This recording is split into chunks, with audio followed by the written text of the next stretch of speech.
Inunahan ni Pangulong Ferdinand R. Marcos Jr. ang ika-49 na Philippine National Prayer Breakfast sa Malacanang ngayong araw. Narito ang report. Leadership without faith is a ship without a compass. It will sail, but it will drift.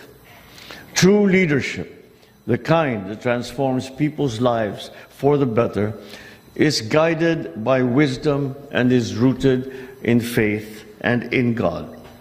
Hinikayat ni Pangulong Ferdinand R. Marcos Jr. ang mga lider sa bansa na mamuno ng may pananampalataya.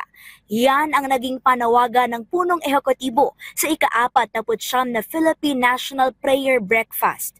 Isang pagtitipon kasamang mga opisyal ng gobyerno at iba't ibang business at religious sector.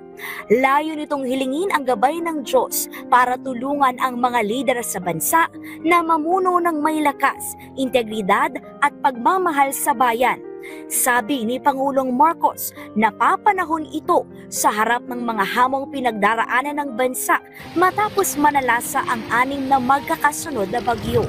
Considering the challenges that our fellow Filipinos have been facing since October 21, when severe tropical storm Christine entered our area, and until today, as Typhoon Pepito crosses our archipelago. Our collective faith and prayer to the Almighty is the most powerful tool that we have to weather these storms and the destruction that they bring. Iginit din ni Pangulong Marcos ang kahalagahan ng pagkakaisa, magkakaiba man anya ang ating paniniwala at kultura. Inalaya ng PNPB ng panalangin si Pangulong Marcos, First Lady Liza Araneta Marcos at iba pang leader ng bansa at hinikayat ang mga Pilipino na magdasal. When I pray, I only do 2 things in my prayers. I thank God for the blessings that we have already received.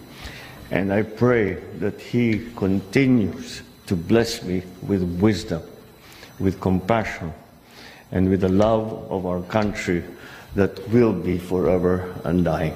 Bukod sa Malacanang, ginawa rin ang panalangin sa higit 100 pang lugar sa iba't ibang bahagi ng mundo. Kalezal Pardilia para sa Pambansang TV sa Bagong Pilipinas.